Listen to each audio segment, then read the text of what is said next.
খাবার দেখলে তো গাইস কারোরই মাথা ঠিক থাকে না। কিন্তু সেই খাবারটা প্রস্তুত করতে কি পরিমাণ যে প্যারা খেতে হয় এইটা যারা করে তারাই বুঝে। তো গাইস আজকে আমি চলে আসছিলাম রান্নাঘরে। একটা নতুন জিনিস আপনাদের সাথে শেয়ার করব। আর এইটা হচ্ছে ঐতিহাসিক তালের পিঠা। এখন অনেকে বলবে এটা আবার ঐতিহাসিক কেন?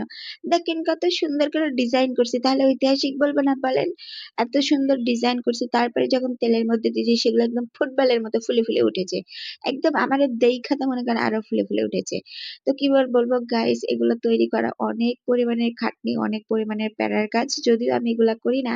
আমি একটু ভিডিওটাই ভালো করি। তা এই দেখুন এইটা হচ্ছে আমার আপু। আপু হচ্ছে তালের এই পিঠাতে ডিজাইন করতেছে। মূলত তালের রসের ভিতরে একটু ময়দা, তারপর একটু চালের গুঁড়া, তারপরে মনে হয় ডিম সবকিছু দিয়ে একটা খামির তৈরি করা হয়। এবং সেই খামিরটাকে লেচির মতো করে কেটে, কেটে এই যে পাতার শেপ দিয়ে তারপরে মনে করেন তার উপর ডিজাইন করা হয়। এগুলোকে আপনি বিভিন্ন ডিজাইনের করতে পারেন। আপনার ইচ্ছা মতো যেকোনো ডেকোরেশন করতে পারেন। তো আমাদের অনেকগুলোই ডেকোরেশন করা হয়েছিল। এটা পাতার ডিজাইন ছিল, তারপর হার্ট শেপ ছিল। এই যে দেখুন। তারপর একটা ফ্লাওয়ার্স ছিল। তো সব মিলিয়ে এগুলো ডেকোরেশন করা হচ্ছে। আর এইদিকে আমার আপু আমার সাথে ঝগড়া লেগে দিছে যে, "তুমি তো আমার ডিজাইন করা পিঠাগুলো ফেসবুকে ছাড়বা। মানুষ মনে করবে তোমার।" আমি বলছি যে, "ভয়েসে বলে দিব। এগুলা মোটেও আমি ডিজাইন করিনি, এগুলো তুমি করেছো। তারপরেও একটু শান্ত থাকো আর আমার একটু ভিডিওটা করতে দাও।" এই দেখুন কত সুন্দর হার্ট শেপ বানিয়েছে। তারপর এটা রাউন্ড শেপ ছিল। মানে কি আর বলবো গাইস, সবাই আমারে নিয়ে শুধু মজাই নেয়। কারণ আমি হচ্ছে এক্সপার্ট কোয়ালিটির ঢেঁড়স। যেকোনো কাজে আসে না। এটা হচ্ছে আমার বাসায় সবাই আমাকে বলে, আমি কোনো কাজের না, কোনো কামের না। ফুল একটা ঢেঁড়স। বুঝতে পারছেন?